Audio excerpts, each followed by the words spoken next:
अमीर ननद की गरीब भाभी। रीना एक मध्यम परिवार की लड़की थी, लेकिन उसकी भाभी शिवानी एक बड़े घर की बेटी। शिवानी की शादी अभिषेक से लव मैरिज थी। अरे भाभी, ये कितना अच्छा सूट पहना है आपने। काश ऐसा मैं भी पहन पाती। अरे क्यों नहीं रीना, वैसे भी तुम्हारा और मेरा नाम तो एक ही है, जब मन करे पहन लेना। भाभी, आपको आपके पापा ने कितने अच्छे कपड़े गहने दिए हैं। मैं उनकी इकलौती बेटी जो हूँ। बेटी तो मैं भी इकलौती हूँ, लेकिन क्या करे, पापा है नहीं, पता नहीं कैसे होगी मेरी शादी। तभी वहाँ शिवानी की सास आ जाती है। अरे क्यों नहीं करेगा भाई तेरी शादी धूमधाम से, आखिर जिम्मेदारी है तो उसकी।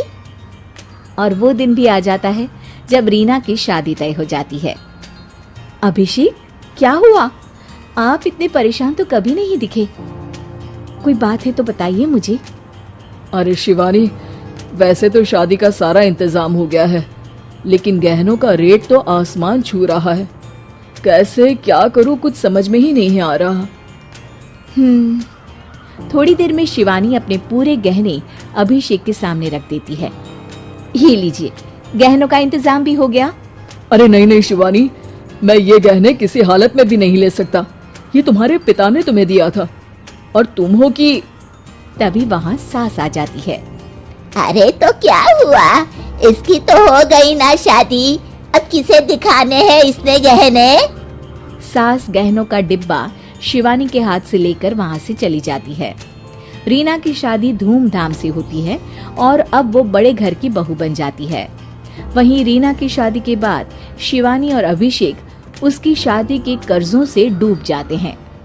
मैं सोच रही हूँ नौकरी करनी शुरू कर दूँ, वैसे भी पढ़ी लिखी हूँ, आपकी थोड़ी मदद भी हो जाएगी। वैसे शिवानी, कुछ दिन कर लो तो अच्छा ही होगा, क्योंकि जरूरत भी है।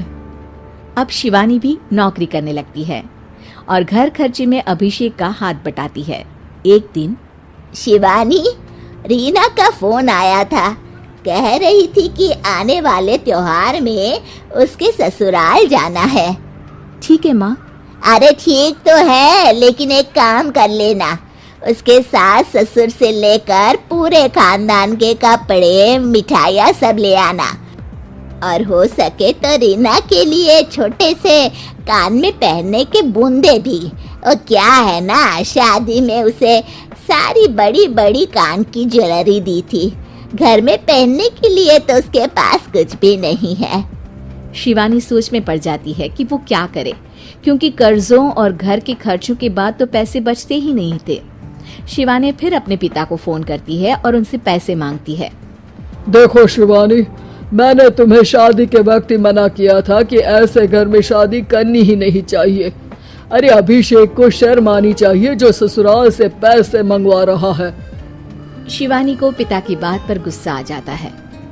आप मेरे पिताजी हैं और मैं परेशान थी, इसलिए आपसे मदद की उम्मीद की पापा। अभिषेक को तो पता भी नहीं है कि मैंने आपसे पैसे मांगे हैं। शिवानी सोचती है कि वो अभिषेक से बात करे, लेकिन फिर उसे लगता है कि वो टेंशन ले लेगा।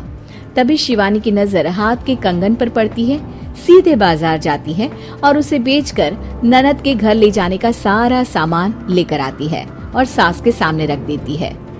हाँ ठीक है, लेकिन फल थोड़े और अच्छी क्वालिटी के होने चाहिए थे। शिवानी कुछ नहीं कहती, वहाँ से चली जाती है। एक दिन शिवानी, रीना का फोन आया था, बहुत रो रही थी। क्यों माँ, क्या हुआ? सब ठीक तो है ना उसके ससुराल में? अरे तूने तो उसकी नाक ही कटवा दी।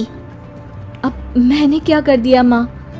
कह रही थी कि बड़े घर की बहू है भाभी, जो कपड़े दिए वो ब्रांडेड भी नहीं थे।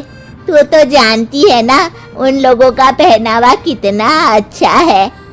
तू तो मेरी बेटी का भला कभी सोचती नहीं। हाय भगवान, अरे बड़े घर की बहू है, इसी बात की जलन है ना तुझे, लेकिन याद रख मेरी बेटी का सोचने के लिए भगवान है, तुम लोग कभी उसका बुरा नहीं कर पाओगे। अब शिवानी के मन में सवाल था कि क्या ईश्वर सिर्फ रीना के साथ है, उसके साथ नहीं। लेकिन उसे सुकून था कि वो अभिषेक के साथ उसकी जिम्मेदारियों को निभाने में बराबरी की हकदार है। शिवानी वहां से चली जाती है। वो सास से कुछ नहीं कहती, क्योंकि अमीर घर की बहू बनकर रीना को भले ही सुकून ना हो, लेकिन गरीब घर की बहू बनकर शिवानी खुश है। क्योंकि खुशी पैसों से नहीं, परिस्थितियों पर निर्भर करती है।